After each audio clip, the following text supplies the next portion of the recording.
Boa noite, meus irmãos.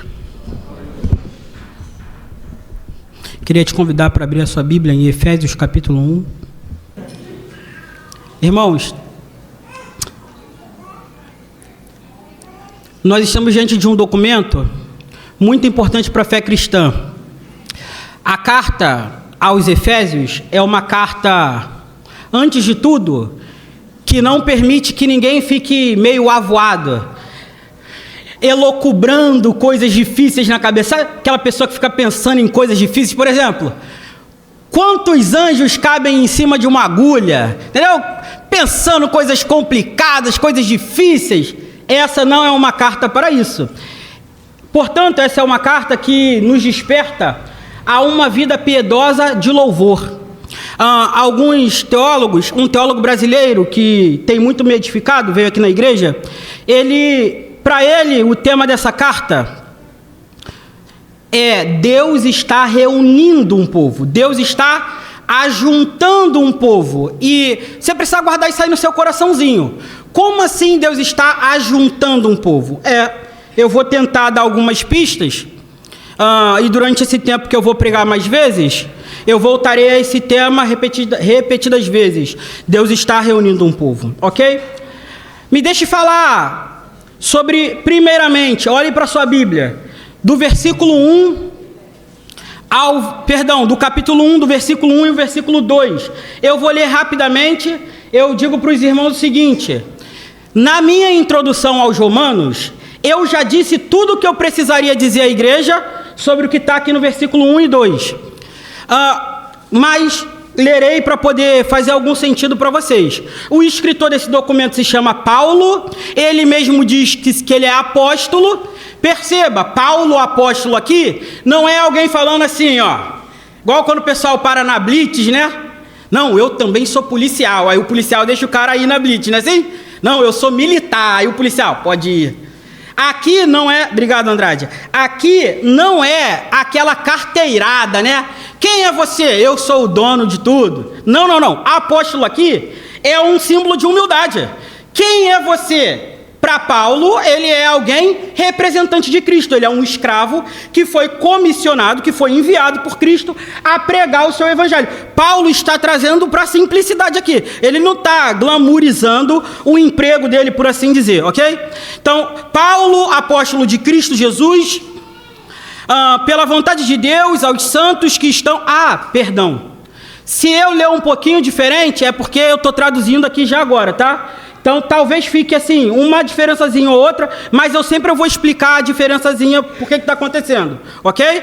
Então, novamente, Paulo, apóstolo de Cristo Jesus, pela vontade de Deus, aos santos e fiéis irmãos que estão em Éfeso, ou aqueles que são fiéis em Cristo Jesus. Versículo 2: graça a vocês e paz da parte de Deus, nosso Pai, e também do Senhor Jesus. Irmãos, aqui a gente já tem amplas explanações na igreja, na internet. Eu tenho pouco tempo, eu não vou me ater ao versículo 1 e o 2. No entanto, eu quero que você olhe com cuidado para o versículo 3. Eu quero te dar um esboço para uma leitura bíblica, né? Nosso irmão Vinícius tem sempre nos alertado da importância de trazer coisas lúdicas para a igreja, coisas que a igreja vai poder usar durante a semana. E eu gostaria que você lesse esse texto durante a semana. Então eu vou te dar um esboço agora. Do versículo 3 ao versículo 6, eu chamaria, como o irmão Alisson acabou de orar, obra de Deus Pai. Versículo 3 ao versículo 6, então você pode fazer aí um risquinho da sua maneira, né? Obra de Deus Pai. No entanto, do versículo 7 até o versículo 12, você falaria obra de Deus Filho, ok?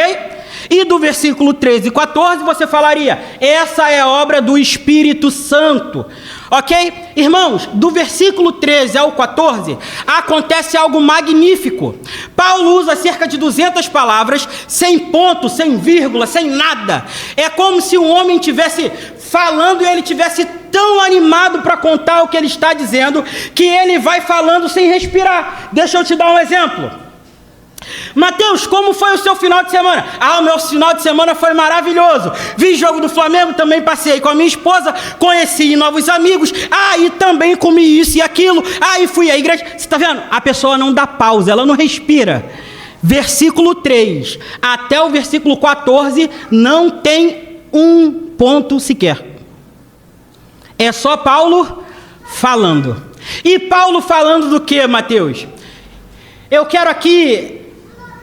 Esse é um texto muito belo, que eu acho que está ficando cinza. Deixa eu dar um exemplo para os irmãos. Já viu aquele dia lindo que tu separou para ir na praia? Ficou vendo lá o cronograma, se vai chover, não vai chover. Marcou a piscina, o sítio com a galera. Aquele banho de chuveirão. Na hora de tomar o banho no chuveirão, uma nuvem tapou o sol. Aí tu fica, meu Deus do céu, achei que eu ia ficar mais escurinho hoje. Cadê o sol? Eu acho que esse é um texto desses. Eu acho que esse é um texto ensolarado. No entanto, ele tem perdido a cor no ambiente brasileiro. Eu não quero que isso ocorra conosco essa noite.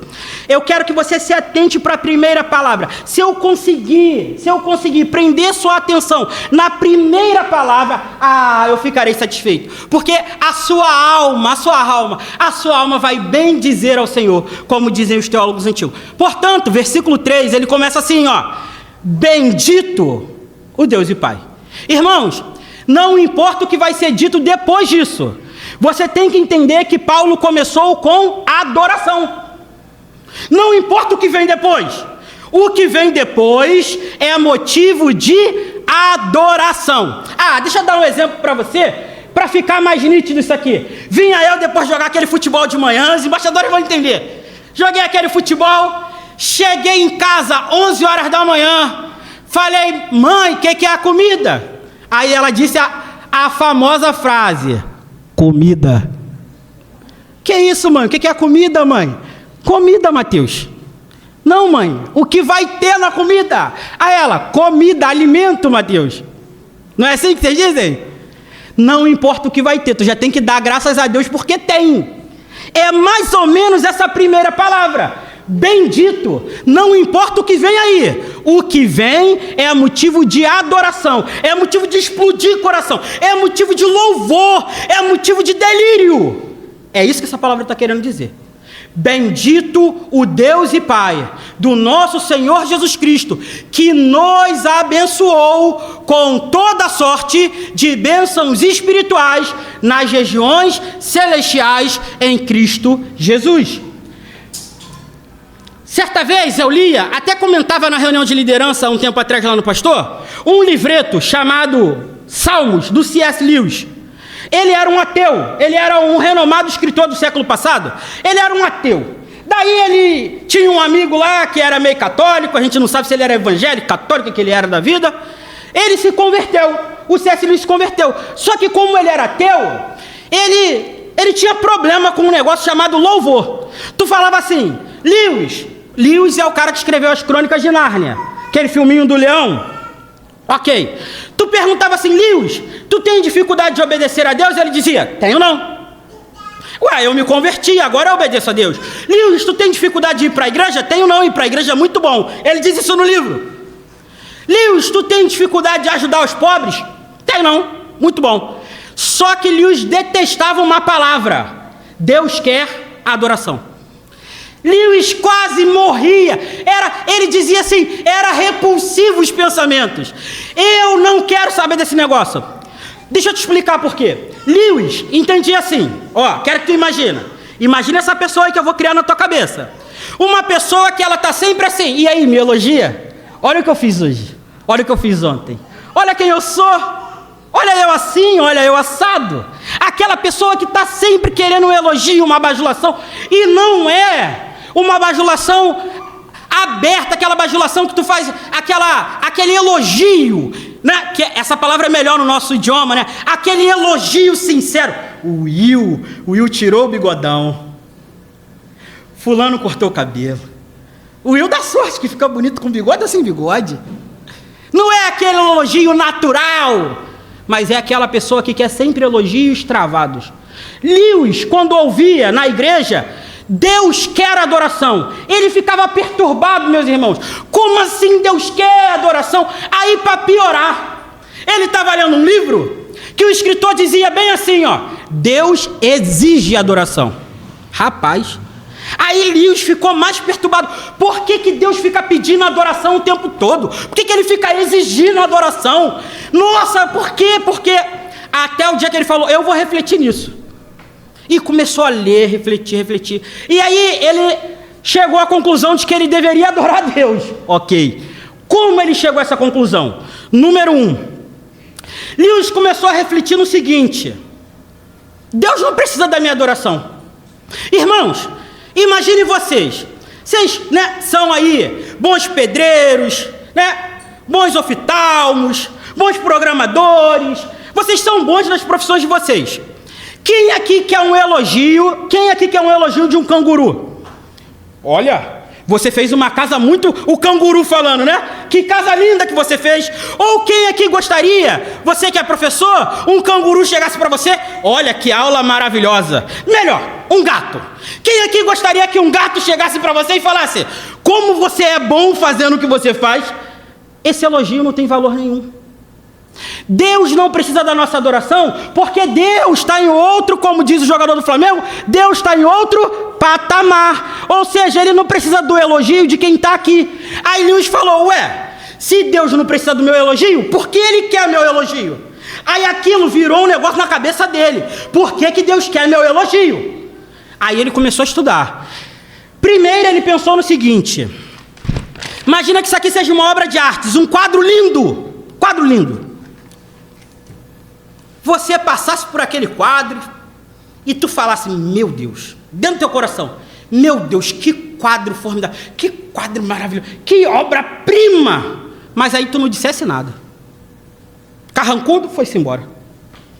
Sua esposa maravilhosa separou aquele vestido que tu gosta no dia do aniversário de casamento, fez o cabelo, disse, tá linda. Mas aí você não diz aquela palavra assim, ó, linda.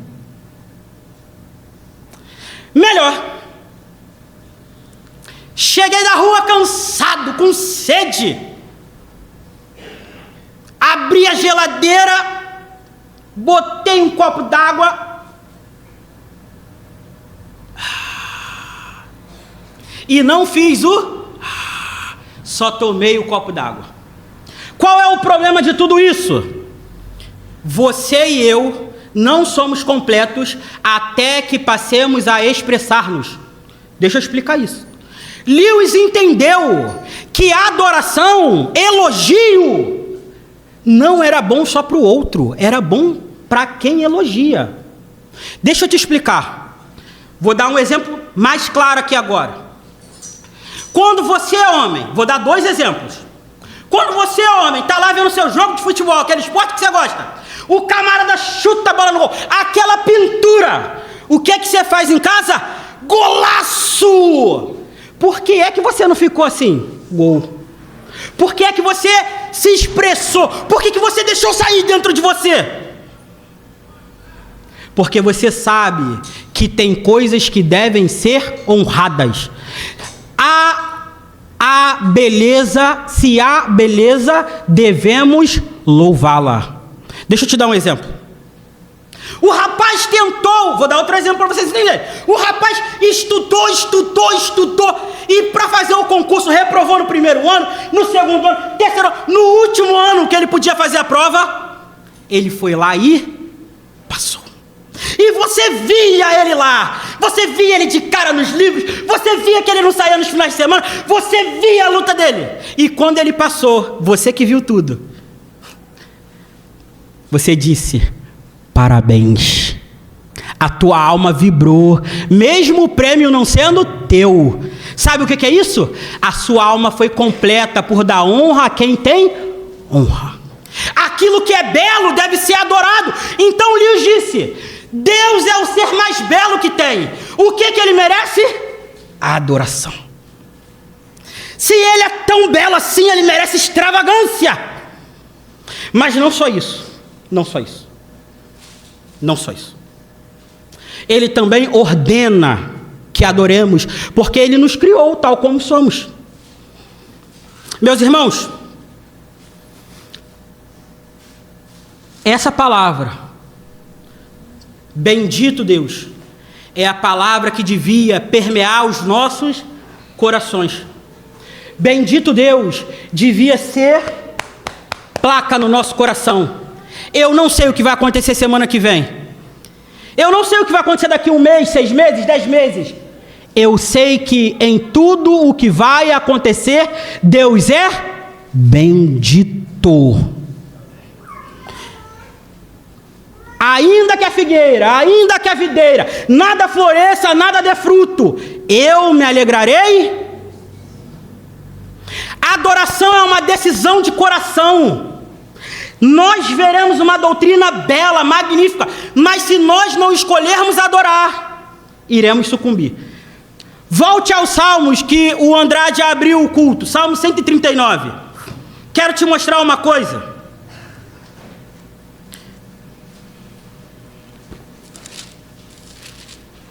Leia comigo o versículo 6, depois o versículo 16 e 17.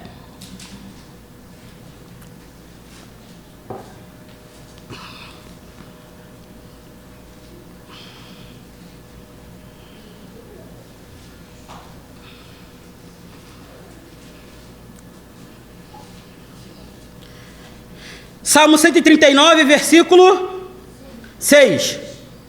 Tal conhecimento é maravilhoso demais. Número 1, o salmista reconhece que o conhecimento de Deus é maravilhoso. Mas agora olha o que ele vai dizer. Está além do meu? Primeira coisa que a gente precisa entender na pregação dessa noite. O conhecimento de Deus é maravilhoso. E você não precisa entender tudo para adorá-lo. Sabe o que eu sinto às vezes? Que nós ficamos presos a entender todos os planos de Deus para depois adorarmos Ele. É tipo assim, estou esperando uma porta de emprego, se ela abrir, eu adoro. Estou esperando uma resposta aí na justiça, Mateus, se acontecer o culto de ação de graças... Não, calma aí. Tu pode dar o culto de ação de graças depois, deve, mas tu não tem que esperar para adorar. Você não precisa entender tudo para ter um coração adorador. O salmista diz, o conhecimento de Deus é maravilhoso. Eu não consigo entender, mas ele não deixa de adorar. Esse é o primeiro ponto. Agora, continue a leitura. É tão elevado que eu não posso o quê? Irmãos, nem tudo na Bíblia você vai entender, tá bom? Eu também não entendo, ok? E muitos teólogos também não entendem. Por quê? É difícil. Tem coisa que é muito difícil. Mas agora eu quero te mostrar uma coisa. Vá para o versículo 16. Olha para o versículo 16. Perdão, 15, 16 e 17. Meus ossos não estavam escondidos de ti, quando em secreto fui formado, entretecido, como nas profundezas da terra. Irmãos, como é que vê um osso se ele nem existe? Como é que tu veria essa Bíblia se ela ainda não existe? O salmista sabe que Deus via ele antes dele existir. Fica com isso no seu coração. Deus via o salmista antes dele existir. 15. Meus ossos não estavam escondidos de ti, enquanto em secreto eu fui formado e entretecido como nas profundezas da terra. Os teus olhos viram o meu embrião. Todos os dias determinados para mim foram escritos no teu livro, antes de qualquer um deles existir. Aí tu fala assim, que doideira, não está dando para entender nada. Como é que Deus sabe se... Eu não entendi, Mateus. O salmista também não, olha o que ele vai dizer no próximo versículo. 17. Como são preciosos para mim os teus pensamentos, ó Deus. Como é grande a soma deles. O cara não está entendendo nada, mas o que ele está fazendo? Louvando. Primeira coisa que você precisa entender agora na leitura de Efésios e nessa exposição é: talvez você não entenda tudo, mas isso não te dá o direito de não adorar. Isso ficou claro na minha introdução? Talvez você não entenda tudo, mas isso não nos dá o direito de não adorarmos a Deus como Ele é digno de ser adorado. Ok? Volte para Efésios. E agora, meus irmãos, não sairemos mais do texto. Vamos expor um versículo em sequência do outro. E eu pretendo tirar o fôlego de vocês, como Paulo fez comigo. Mas se eu não conseguir, me perdoem. Versículo 3. Bendito o Deus e Pai do nosso Senhor, que nos abençoou com bênção ou com toda sorte de bênção espiritual. Irmãos, aqui está uma verdade tremenda, uma verdade que devia acariciar os nossos corações, uma verdade que devia acalentar os nossos ânimos. Deus abençoa o seu povo. E Deus não abençoa um pouco o seu povo. Deus abençoa o seu povo com toda sorte de bênção. Bênçãos, Paulo chama, espirituais, nos lugares eternos em Cristo. Eu não sei porquê, mas de um tempo para cá, eu sinto que nós ficamos menos felizes quando o pregador diz assim: fomos abençoados com a salvação. Parece que às vezes alguns irmãos ficam assim: mas isso aí eu já sei, fala de outra bênção. Muda o disco. E meus irmãos, aqui está a soma da adoração de Paulo. Por que eu estou enfatizando isso? Esse aqui é um homem preso. Provavelmente, se os teólogos estiverem certos, a maioria deles, ele está para morrer já. Mas é um homem que está louvando a Deus, não porque durante a vida, preste atenção nisso, se esse for o final da vida de Paulo, Paulo não está louvando a Deus porque ele teve uma vida boa. Isso devia, abrir os nossos olhos.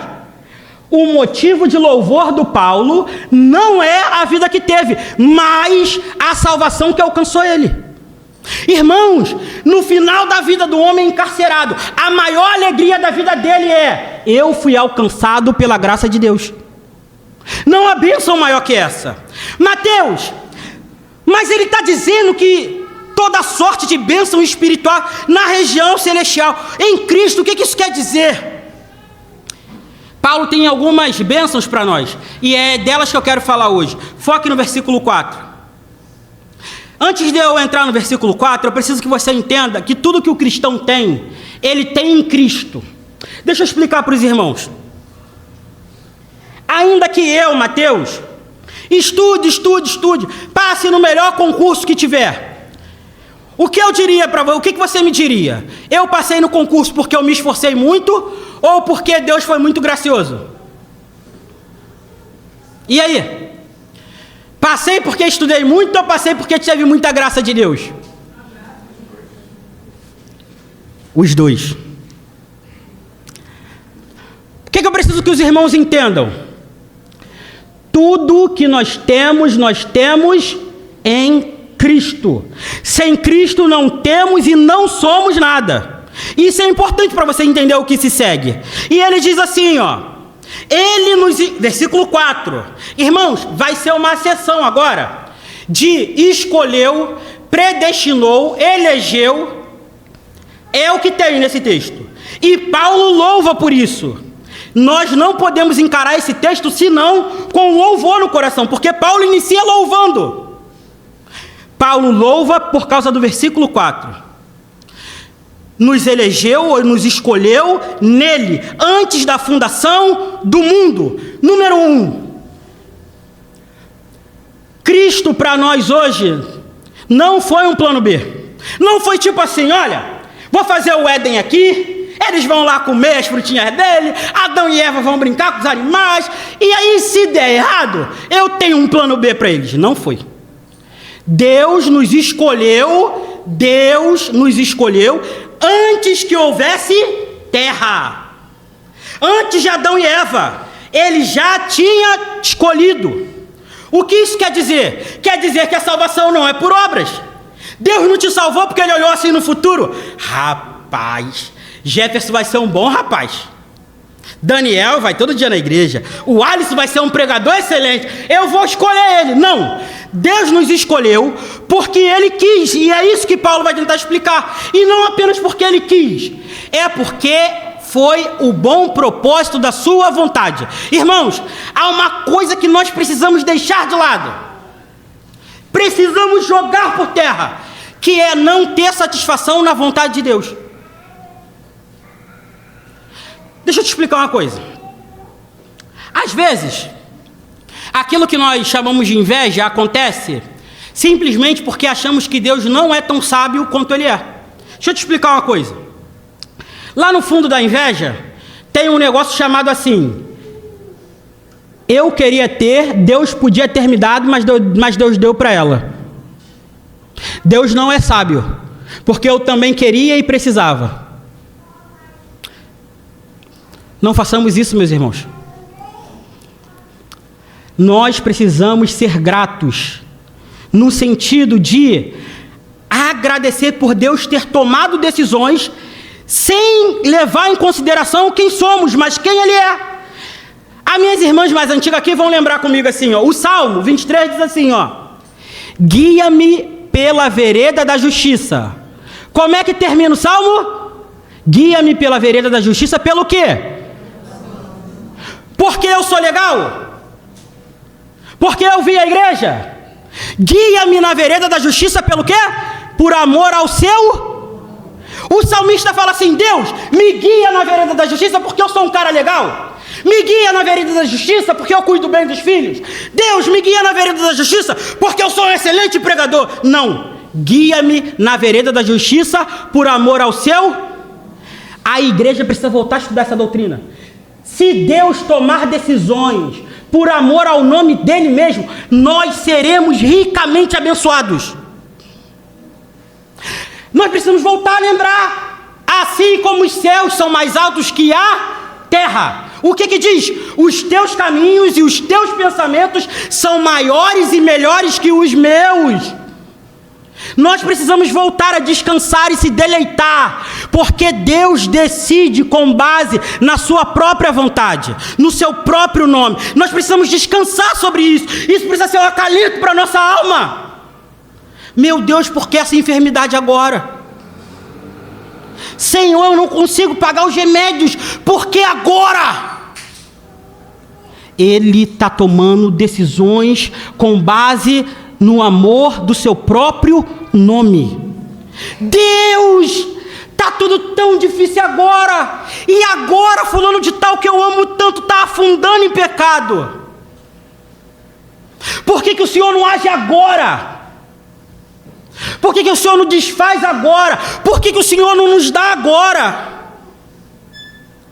Meu Senhor, mas eu estou na porta do emprego. Quando eu fui casar com a Carol, um amigo me indicou para uma multinacional. Fui lá, fiz prova com engenheiro, com um monte de gente. Passei. No último dia fui encontrar com o cara, que ia ser meu chefe, um salário. Fui encontrar com o camarada lá que ia ser meu gestor. Entrevista cara a cara. Saí da entrevista, esse cara não vai me contratar. Eu fui melhor na prova que os engenheiros, mas não vai me contratar. E naquele dia eu queria muito casar.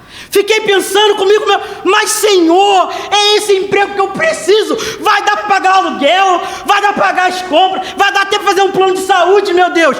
O vale alimentação é maravilhoso, Carol vai ficar feliz. E o emprego não deu certo.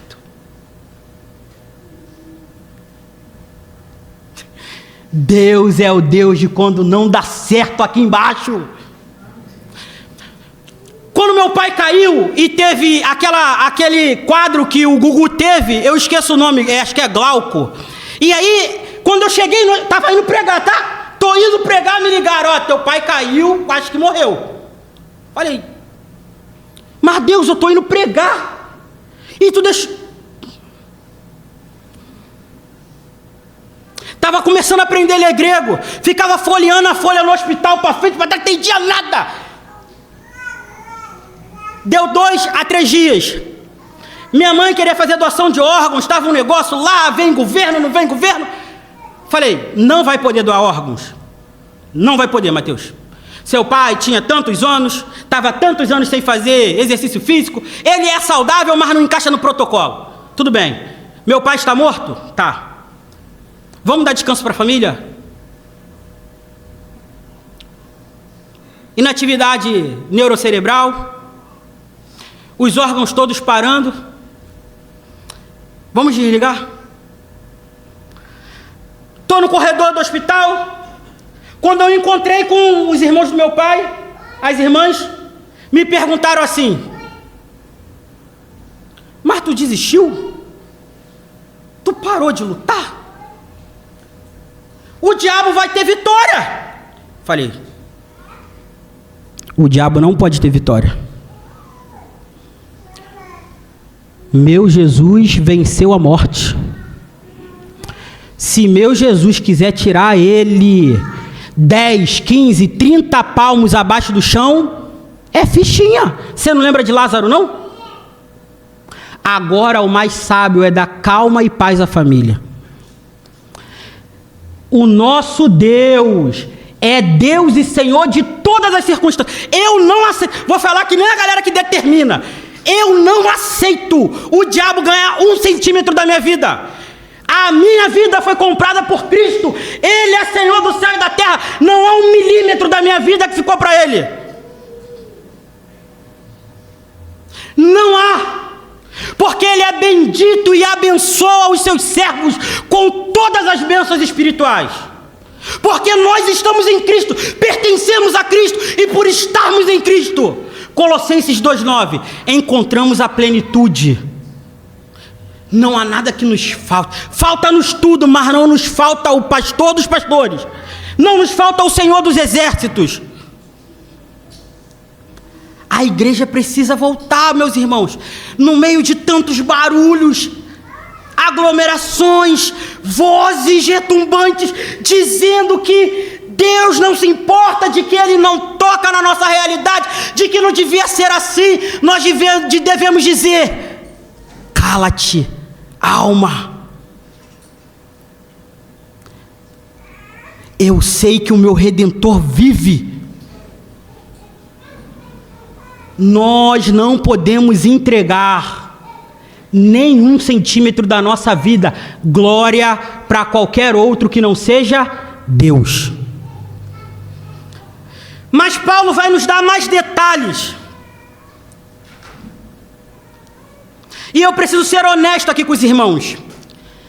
Esse versículo é muito difícil, está além da minha capacidade de interpretação do Novo Testamento. Está além da minha capacidade de recursos e está além da minha capacidade cognitiva. Eu quero mostrar uma coisa para os irmãos. Leia o versículo 3, com calma. Bendito Deus e Pai do nosso Senhor Jesus Cristo, que nos abençoou, eu estou lendo igual a NVI, com toda a bênção espirituais nas regiões celestiais em Cristo. Foi certinho? Conforme ou assim também nos elegeu nele antes da fundação do mundo, para sermos o quê? Santos e irrepreensíveis diante dele. Certo? Primeira coisa que os irmãos precisam entender: Deus te escolheu, Deus te elegeu. Mas Deus te elegeu para 2 coisas. Número 1, sermos santos. Está vendo a palavra santo aí? E do lado da palavra santo, está vendo a palavra irrepreensível? Está vendo essas 2 palavras? Elas são irmãs na doutrina da eleição. Deus te escolheu, Deus te predestinou. É verdade, Deus te elegeu. Mas Ele te elegeu para 2 coisas. Coisa número 1, para sermos santos. A palavra santo aí não é moralidade. A palavra santo aí é para que você seja povo. Irmãos, Deus te elegeu para você ser parte do povo dele. E aqui que entra a mentalidade, de comunidade, aquele negócio que os teólogos chamam de eclesiologia. Deus me elegeu para ser povo. E por que não vivemos como povo? Irmãos, a PIB do Parque é uma bênção, mas nós precisamos avançar como uma mentalidade de povo, como uma mentalidade de de serviço uns aos outros. Esse ano, a gente foi no culto da virada. Nós queríamos virar o ano lá na família da Carol. Antes nós fizemos um culto lá em casa. E durante nossos momentos de oração, me veio forte no meu coração uma coisa: por que não orarmos? A gente tem tanto projeto no final do ano, queria trocar o carro, queria trocar a escola, queria não sei o quê, entrar numa nova faculdade, fazer concurso, fazer não sei o quê. 1000 coisas a gente bota lá na oração do final do ano, é ou não é? Vai mentir para mim que você não coloca? Oh, meu Deus! Me veio forte no meu coração. Cadê a mentalidade eclesiológica, Mateus? Que é isso, Mateus? Cadê a mentalidade de povo? Deus te elegeu para ser povo. A igreja precisa entrar nas nossas contas, nas nossas equações, nos nossos planos. A igreja precisa ser prioridade em alguma demanda para a gente. Irmãos, conversava a respeito disso com amigos, com minha esposa também. Nós temos uma falsa mentalidade de que servir a igreja não vai nos custar nada. Irmãos, vai tirar tempo, vai tirar dinheiro, combustível. Às vezes vamos ficar chateados com alguma coisa que aconteceu. Servir a igreja custa. Mas Deus te elegeu para ser igreja. Não fica por aí na internet, que nem esse pessoal aí. Eu gosto muito de Jesus, mas do fã-clube da igreja eu não gosto não, porque todo mundo lá é hipócrita. Não, nós somos sinceros mesmo. Não é que a gente é hipócrita não, a gente é sincero. Tu é bom? Não, sou muito ruim. Se já uma pessoa postou um negócio muito ruim a meu respeito, meus amigos não deixaram eu saber o que foi. Mas aí a pessoa falou muito mal de mim lá na internet. Quando eu soube, eu ri, né? Eu nem sei o que ela falou, mas eu ri. Aí eu fiquei pensando assim, rapaz, se ela acertou é verdade, se ela errou é mentira, mas eu sei o quão ruim eu sou. Se você tem consciência de quão pecador você é, ninguém pode falar mais mal de você do que você realmente é. Pode falar mentira, calúnia, mas mais mal não. Aí fiquei rindo, brinquei com o menino, né? Meus amigos viraram uma fera mais do que eu. Irmãos, nós precisamos voltar para a mentalidade de Efésios, de povo. Um defende o outro. Não, falou mal, descorta, não, fulano não é assim não. Na verdade, fulano tem outra qualidade. Tu já viu essa daqui? Experimenta. Quando alguém fala assim, já viu fulano, vai sempre com aquele cabelo, tu fala, tu já viu o sapato? Sempre limpinho. Fulano, ó o perfume, sempre cheirosinho. Experimenta falar bem do seu irmão. Você foi eleito para ser povo, e povo se protege, é tribal mesmo. Povo é um pensando no outro. Se invadir aquela porta lá, vai o meu filho, o filho do Evandro, o filho do outro, vamos proteger o negócio. Falou mal do outro, não, é meu irmão, tu é doido, é? Tem os defeitos dele, não é isso que eu quero falar agora. Achei muito legal, vocês já recebiam os irmãos lá em casa, né? Deve ter um mês. Tocamos no assunto, aí rolou o assunto de uma pessoa, falaram o nome lá, aí os irmãos mesmo falaram assim, não vamos falar do irmão não, ele não está presente. Quase que eu dei uma rajada de glória, falei, eita, aleluia, é isso que é ser crente, glória a Deus. Irmãos se preservando, o outro não tem o direito de se defender, não falo nada. Se eu posso defender, corro na frente, luto a batalha. Irmãos, fomos eleitos para ser povo. Esse negócio daqueles corinhos horríveis, aquelas músicas que criam divisão, que um é Caim, outro é Abel, é horrível. Isso é mentalidade, irmãos, presta atenção no que eu estou falando. Isso é mentalidade de um pessoal que ficava cantando quem me viu passar na prova e não me ajudou. Quando me vê na bênção vai se arrepender. A igreja de Cristo não tem essa mentalidade. A igreja de Cristo fala assim, eu vou considerar os interesses dele antes dos meus. Eu vou cuidar dela antes de mim mesmo. Fomos eleitos para ser povo. Cristo está reunindo um povo para o seu Pai. E isso precisa estar no nosso meio. Mentalidade de povo. Mas Mateus, Paulo usa outra palavra, ele não usa só mentalidade de povo. Ele diz assim, fomos eleitos para sermos o quê? Santos e o quê? Irrepreensíveis. Irmãos, eu posso estar errado, mas eu acho que Paulo foi intencional. Ele colocou assim no texto, primeiro povo, primeiro santo. Depois ele colocou irrepreensível, sabe por quê? Ele sabia que a santidade é construída em comunidade. Para mim, nada me tira da cabeça que Paulo estava consciente disso. Paulo não colocou primeiro santidade, depois igreja. Não. Não. Por isso que eu falo. O pessoal fala assim, não vou para a igreja não, né? Adolescente jovem fala isso, né? Estou fazendo tal coisa de errado. Eu falei, não, vai sim. Vai. Lá tu vai aprender a deixar de fazer.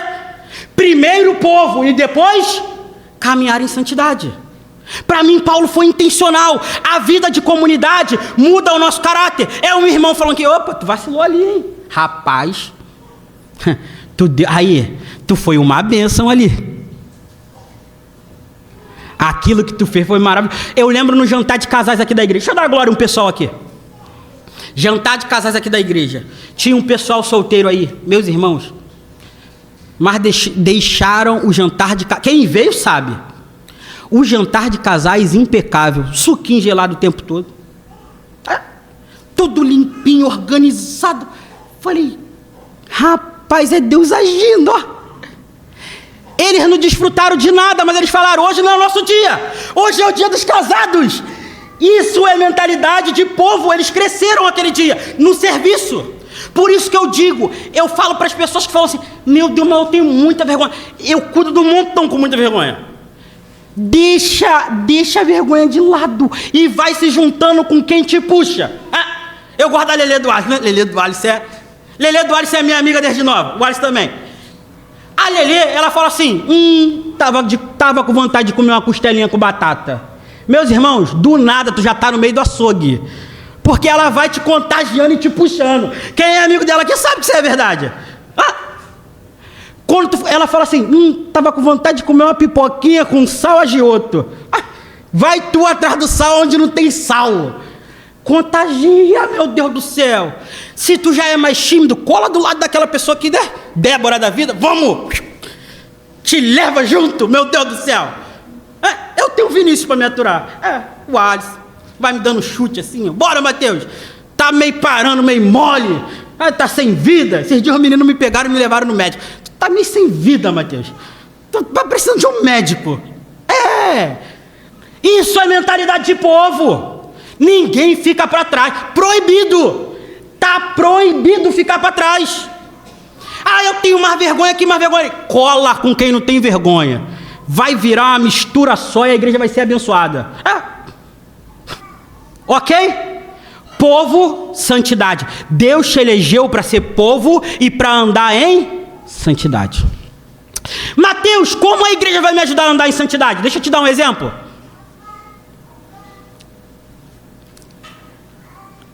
Às vezes, isso aqui eu uso muito com jovens e adolescentes. Às vezes, aquele pecado de estimação difícil de vencer, duro de ganhar. Tu ganha dele em uma semana, na outra tu cai de novo.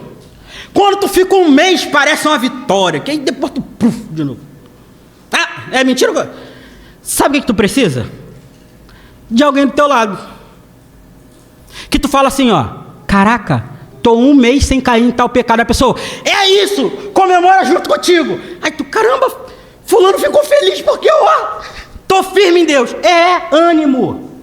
Encorajem uns aos outros. Você tá sem coragem porque você não tem ninguém para te encorajar. Mas se tu viver igreja, tu vai ser encorajado. Eu experimento disso todo santo dia. Por mim já tinha desistido. Presto para nada. Sirvo para nada nessa vida. Vou morrer semana que vem. Mas aí os amigos me deixam? Não. Tu vai demorar a morrer. Eu vou te carregar até o final.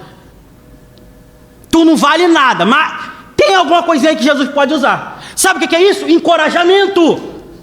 Nós fomos eleitos para ser santos e irrepreensíveis. E essas coisas precisam andar juntas. Juntas. Mateus, estou com dúvida. Leia depois na sua casa. Colossenses 1:3 e o próprio texto de Efésios 1:14 e 15. 1:15 e 16.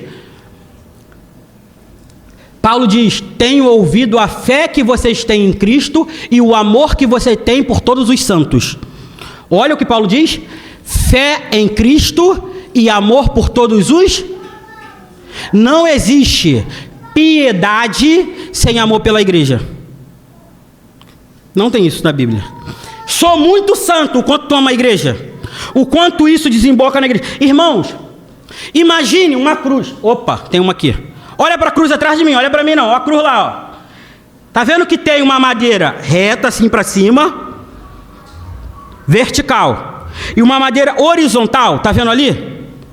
A madeira vertical, a madeira para o alto, é a sua piedade, é o seu amor a Deus. Tá vendo a madeira assim, ó, na horizontal?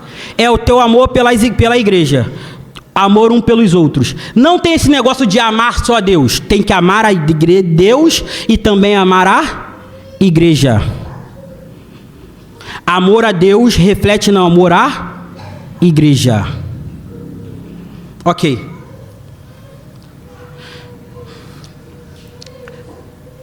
A parte mais difícil desse texto de hoje.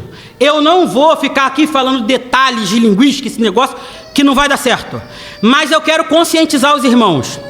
Na Bíblia de vocês está assim, ó. Ele nos elegeu nele antes da fundação do mundo para sermos santos e irrepreensíveis diante dele, certo? O próximo versículo está assim, ó. Em amor nos predestinou, não está assim? Na NVI? Ok. Esse em amor nos predestinou, ele pode não fazer parte desse versículo. Ele pode fazer parte do versículo anterior. Deixa eu te explicar.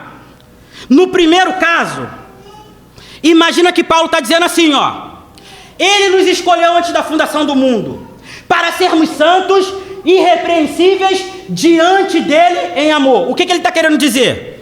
Que você chegou no dia do juízo, que Deus vai julgar toda a terra, e você estava amando a Deus e amando o próximo. É isso que ele está dizendo. Beleza até aqui? Você chegou no dia do juízo e você amava a Deus e amava o próximo. Beleza? Agora, a NVI não crê assim. A NVI crê do jeito que eu vou falar agora. Versículo 5. Em amor nos predestinou. O que a NVI está querendo dizer? Que o ato de Deus predestinar é um ato amoroso. Eu, particularmente, atualmente, eu creio nisso. Igualzinho está na NVI. O ato de Deus predestinar, o ato de Deus escolher, é um ato amoroso. Mateus, por que é um ato amoroso? Quero que você preste muita atenção. O que seria da sua alma? Reflexão, cada um a sua. O que seria da sua alma se Deus não tivesse te escolhido? Se Deus tivesse te abandonado à sua própria sorte? O que seria da sua alma se Deus falasse assim, tá contigo? Se você decidir, decidiu. Se não decidir, decidiu. Você seria cristão? Toda vez que eu me faço essa pergunta, eu falo, eu não seria cristão. Se tiver 1% de decisão minha, acabou. Sabe por quê? Eu conheço o coração do homem. Eu conheço o coração do ser humano. E o coração do ser humano é igual uma pedra. Como assim, Mateus, igual uma pedra? Imagina um morro bem alto. Morro bem alto.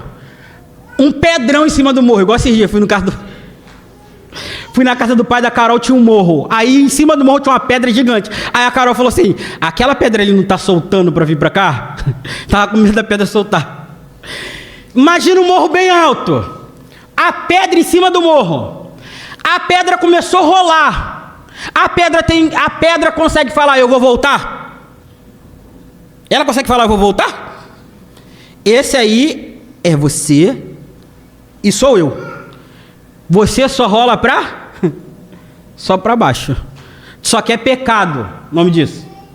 Eu, Mateus, se Deus falar assim, Mateus, tá contigo agora. Vou deixar você seguir a vida. Sabe o que vai acontecer? Eu vou seguir a vida para o pecado. Por isso que a Bíblia diz assim, ó, lutem, se esforcem. Mas aí diz assim, ó, é Deus quem realiza em vós o querer e o efetuar. Jesus é o autor e o quê? Consumador da fé. Sem Jesus a gente desiste no meio. Então a NVI acertou, eu acho. A NVI acertou aqui. Em amor ele nos predestinou. Predestinou para quê? A adoção de filhos. Irmãos, isso aqui é magnífico. Deixa eu tomar uma água. Você vai ver como é que isso aqui é incrível. Você já deve ter escutado falar sobre um camarada chamado Júlio César. Aquele ditador romano, ganhou um monte de batalha, várias, dominou o mundo, tu aprende na escola. Ok. O Júlio César, ele adotou um camarada, o Júlio César. Na época que Roma era uma república, ele adotou uma criança, ninguém sabia. Ninguém sabia que ele tinha adotado a criança. A criança vivia e ninguém sabia que ele era o pai adotivo da criança. Ele só dava as coisas. Quando Júlio César morreu em 44 a.C., quando foram ler o testamento do camarada, estava lá Augusto, filho de Júlio César. O pessoal quase caiu morto para trás. O pessoal já estava assim, opa, vou me dar bem. Tem dinheiro, tem posição política, tudo pra gente. Quando leram o documento, estava escrito Augusto, filho de Júlio César. Pessoal, para morrer ficaram, sabe por quê?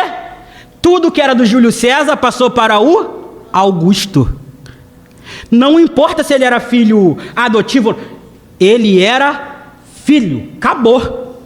Aí sabe o que o Augusto fez? História do Império Romano. O Augusto falou, eu vou adotar um menino também. Adotou um camarada chamado Tibério.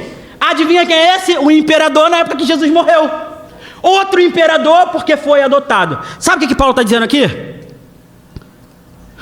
Quando Deus te escolheu, Deus te elegeu, Ele fez isso de forma tão definitiva que nada pode tirar isso de você.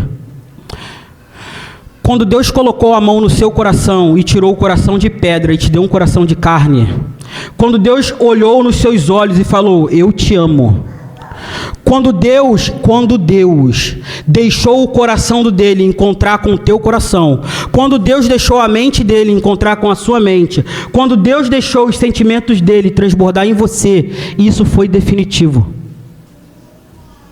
Nada nessa vida pode tirar isso de você. É isso que Paulo está querendo dizer aqui. A adoção é uma obra completa. Irmãos, eu não sei vocês, mas isso aqui me dá uma paz terrível. Quero que você pense aqui agora. Quantas vezes nós fracassamos na vida? Quantas vezes nós devíamos ter tratado alguém melhor e não tratamos? Quantas vezes nós sabíamos que não deveríamos ter feito tal coisa e fizemos? Quantas vezes podíamos ter apaziguado e fomos língua de fogo? Quantas vezes fomos duros e ríspidos?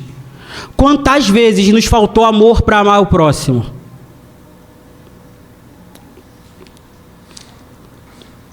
Sabe de uma coisa? Deus não tem prazer nos nossos erros. Nenhum.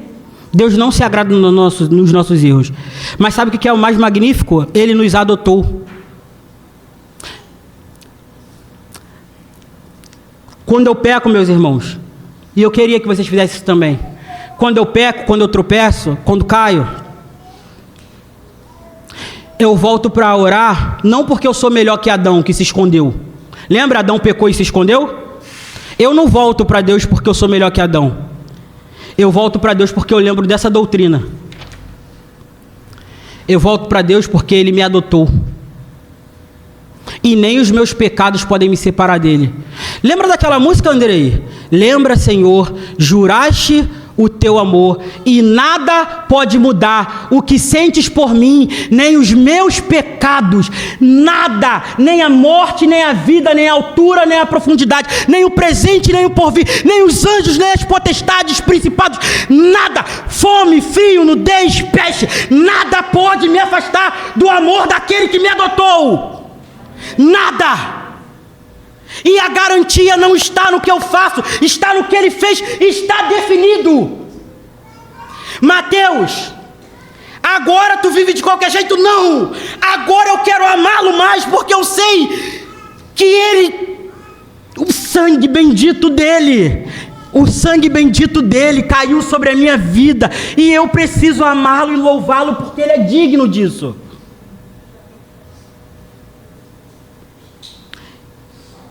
Em amor nos predestinou, versículo 5, para a adoção por meio de Jesus Cristo.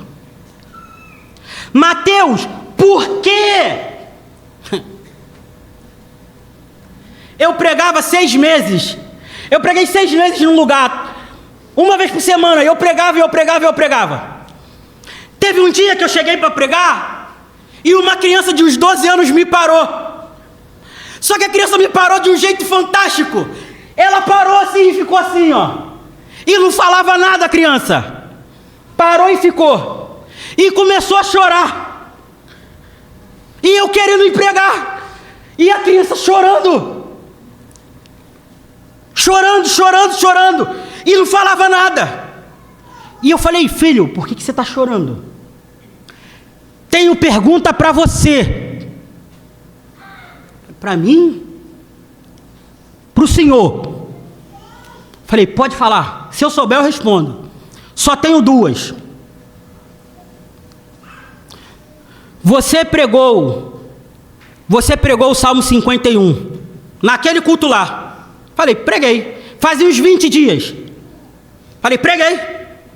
Você disse que Davi e todos os seres humanos já nasceram pecadores. Falei, eu disse, isso aí eu disse.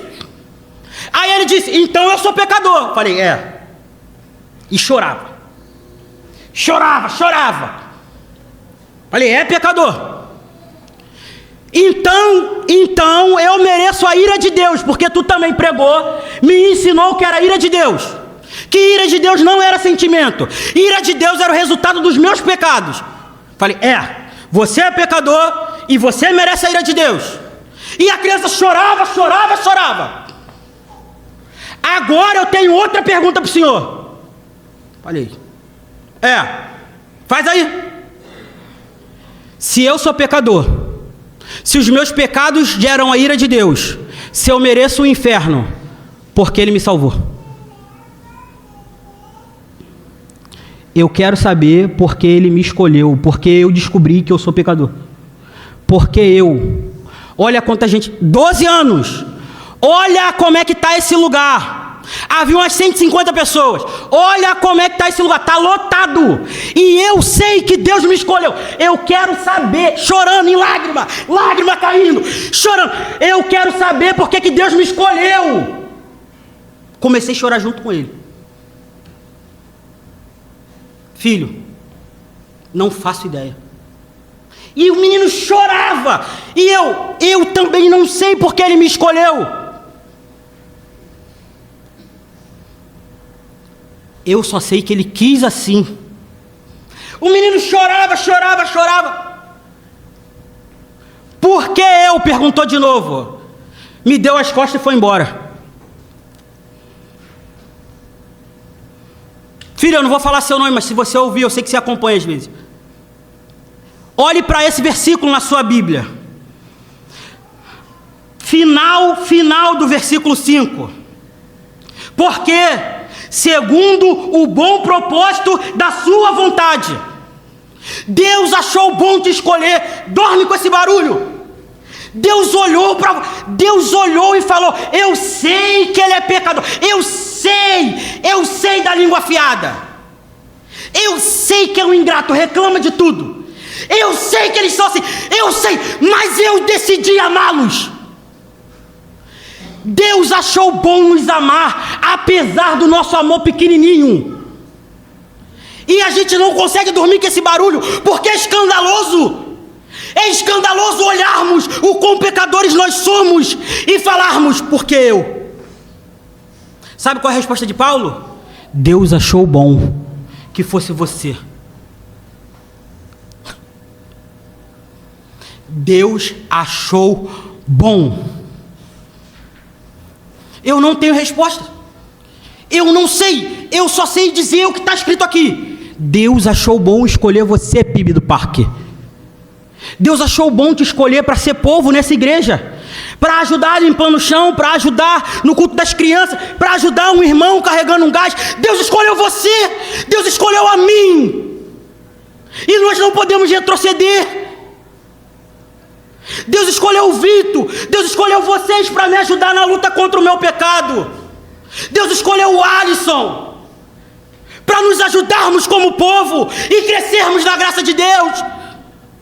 Por quê, Mateus? Porque Ele achou bom que nós estivéssemos sentados juntos, reunidos através da palavra dEle, para sermos avivados. Ele achou bom. E muitas vezes nós achamos ruim quem está sentado do nosso lado.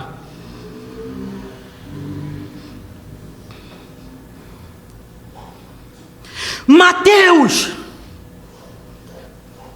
Tudo bem que Deus achou bom, mas Ele achou bom para quê? Versículo 6.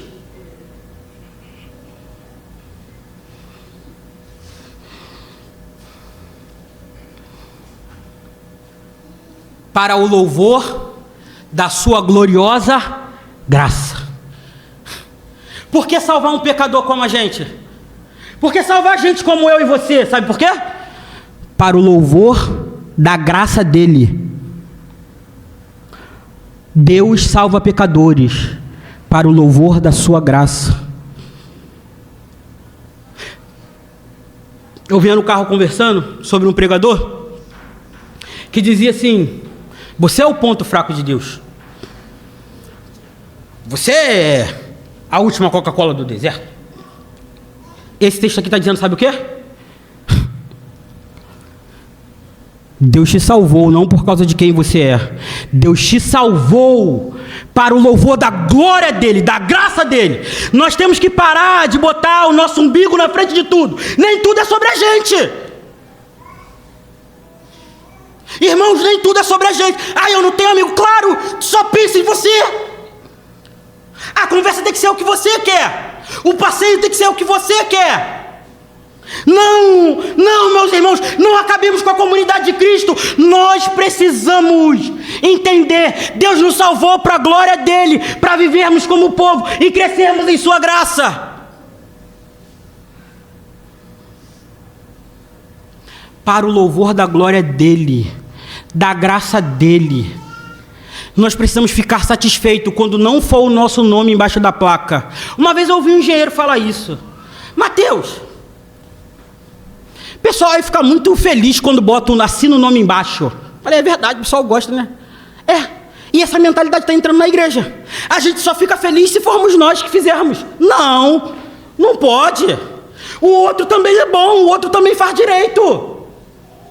Irmãos, essa mentalidade pagã não pode entrar. Senão acaba com o povo, acaba com a santidade. Para o louvor da graça, da gloriosa graça dele. E o que tem para mim, Mateus? Olha como é que Paulo termina. E eu também. A qual nos concedeu gratuitamente no amado.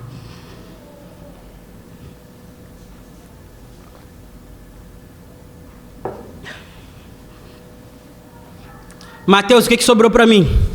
Nada da glória, nada do renome, nada do título. E eu não estou falando que na igreja a gente para de honrar as pessoas. Não, eu estava honrando o pessoal do jantar agora. Honrar é bom. No entanto, o que sobrou para nós na salvação foi isso aqui, ó. Ele nos concedeu gratuitamente no amado. Sabe o que sobrou para a gente? A salvação. Sabe o que sobrou para a gente? Não estar separado de Deus. Eu ouvi alguém dizer o seguinte: não importa, preste atenção, não importa a localização do céu e nem do inferno. Eu falei, opa, que negócio é esse?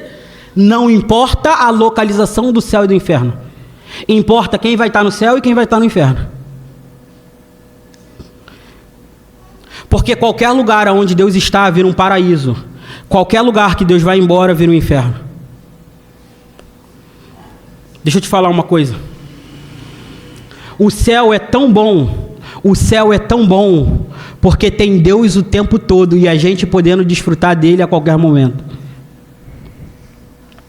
E isso acontece porque nós fomos salvos. É por isso que Paulo começa dizendo bendito. Bendito, bendito. Só vou ler os próximos versículos, eu tenho só 5 minutos. Queria que você lesse comigo. Queria atiçar o seu devocional da semana. Versículo 7 ao 12, obra do Filho. Nele nós temos a redenção, por meio do seu sangue, a saber, perdão dos pecados. Isso aqui não é uma loucura para vocês? Pensa assim, nele nós temos redenção. Essa palavra redenção traz a ideia de paz. Nele nós temos paz com Deus. como diz aquela música. Sabe o que eu acho mais interessante? Como assim eu tenho paz através do sangue? Sangue não te lembra violência? Sangue não te lembra violência? Por que a Bíblia fala o tempo todo, temos paz por meio do sangue, tenho paz por meio da cruz, tenho paz por meio da morte? Se tudo isso é violência, sabe por quê? A nossa paz foi conquistada através do massacre de um justo. Como nós cantávamos aqui, se humilhou para me salvar. Não se esqueça disso. Por isso que Paulo começa dizendo, bendito, porque ele é aquele Deus que traz paz mesmo através do massacre do seu filho. Deixa eu terminar com uma aplicação. Víamos uma série esses dias. Uma moça com uma profissão muito boa, advogada extraordinária, é casada com um cirurgião extraordinário também. O cirurgião quer ter filhos, a moça não quer ter filhos. Eles se amam muito, na série toda hora é amor pra cá, amor pra lá, se amam muito. Estão marcando o casamento, não sei o quê, ok. Até que o dia a moça chega, o cirurgião chega em casa, a moça chega e fala assim, quero separação. O rapaz toma um baque, fica congelado. A moça diz para o rapaz, eu te amo muito e quero separação. Na hora eu falei, pausa aí, vamos bater um papo. O que tu acha disso? Ah não, ela quer divorciar porque ela não quer ter filhos e ele quer ter filhos. É justo. Talvez seja justo. Mas não é sobre isso que eu estou falando. Eu estou perguntando sobre o que ela disse. Eu te amo muito e quero separar. Batemos um papo? E algo precisa ficar na nossa mente. Amor na Bíblia é sacrificial. Deixa eu ler um texto que vocês sabem de cabeça. João 3,16. Porque Deus o quê?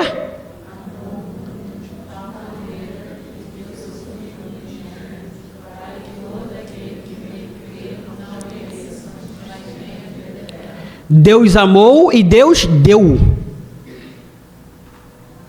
O que aquela moça estava fazendo não era amor. Podia ser justo, ela não quer ter filho, o cara quer, não vai casar, ok. Mas amor não é. Porque o amor bíblico, ele se doa. Vocês que são casados, vocês sabem. Tem dia, outro dia alguém falou para mim assim, o casamento é 50-50, aonde? Tem dia que eu estou afundado, não tenho nem 10%. Cara, eu vim com 90% para me levantar. Não é assim não, meus irmãos. É um completando o outro o tempo todo. Porque o casamento é fundamentado numa aliança chamada amor. E a aliança chamada amor é uma aliança de doação, de doar-se. O que eles estão dizendo na TV pode parecer bonito, só não é a cosmovisão bíblica. Cosmovisão bíblica, amor se entrega, amor dá, amor sofre. Meus irmãos, esse texto tem que despertar louvor na gente. Porque quando Deus nos amou e viu que a gente estava afundado em pecado, Ele não falou assim, não, eu vou me afastar do Mateus porque o Mateus está muito sujo. Ele falou, eu vou lutar a batalha do Mateus. Sabe o que é a salvação? A luta de Deus contra o nosso pecado para nos salvar. E que a gente nem queria tanto Ele assim. Eu não tenho muitas aplicações. Eu só quero dizer para os irmãos, na doutrina da salvação, eu sei que o Vinícius falou muito durante as 2 últimas aulas, nós precisamos encarar a doutrina da salvação com louvor, temor, lágrima e riso. Pode ter tudo isso. Hoje tu está rindo, amanhã tu está chorando, hoje tu está temendo, apavorizado, amanhã tu está festejando de alegria, porque isso é salvação. Viva a igreja e viva a santidade na igreja. Deus amou e Deus deu por você. Feche seus olhos e curve sua cabeça.